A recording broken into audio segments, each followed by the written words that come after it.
ఇప్పుడే జీ5 app download చేయండి. చూడండి మీ ఫేవరెట్ టీవీ షోస్ ఎప్పుడైనా ఎక్కడైనా. ఏంటమ్మా, ఏంటిది? ఎందుకు ఇలా చేసావు?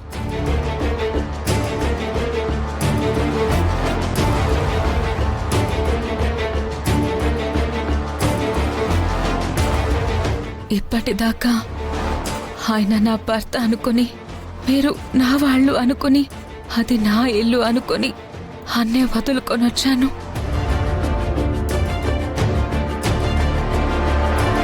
ఇప్పుడు ఆయన రామలక్ష్మిని పెళ్లి చేసుకోవాలనుకుంటున్నారు. నేనెక్కడికి వెళ్ళాలి? నాకెవరున్నారు? అందుకే ఏమీ అర్థం కాక మరో దారి లేక విషం తాగేశాను.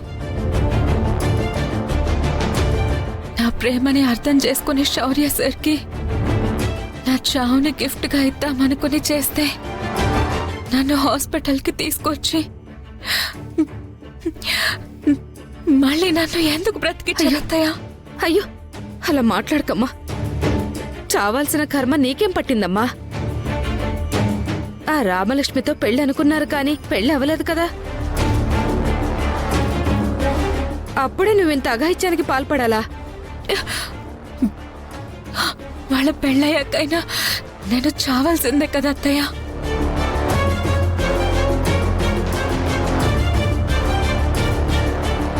నువ్వు చావాల్సిన పని లేదమ్మా. ఆ రామలక్ష్మిని శౌర్య పెళ్లి చేసుకోడు. ఎప్పటికీ నువ్వే తన భార్యవి, మా కోడలివి.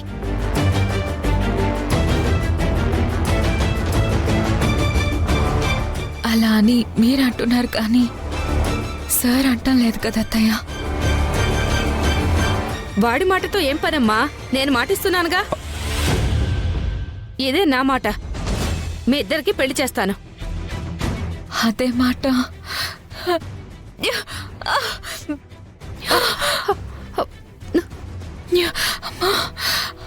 హొట్టేసి చెప్పండి.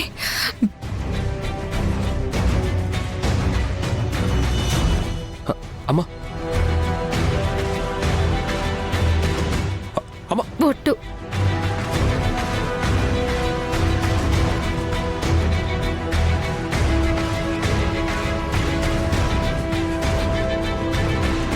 నేను మాటిస్తున్నాను. మీ ఇద్దరికి పెళ్లి నేను జరిపిస్తాను.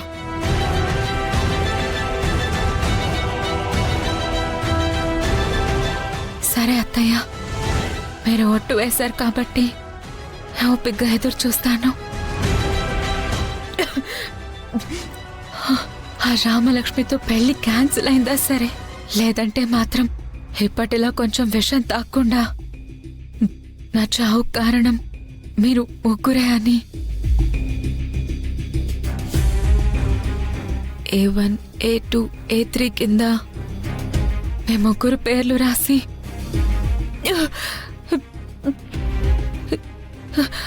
ఈసారి డాక్టర్స్ కూడా కాపాడనంతగా విషయం తాగేస్తాను. నేను ఒట్టేశాను కదమ్మా. ఇంకా నీకు విషం తాగాల్సిన అవసరం రాకుండా నేను చూసుకుంటాను.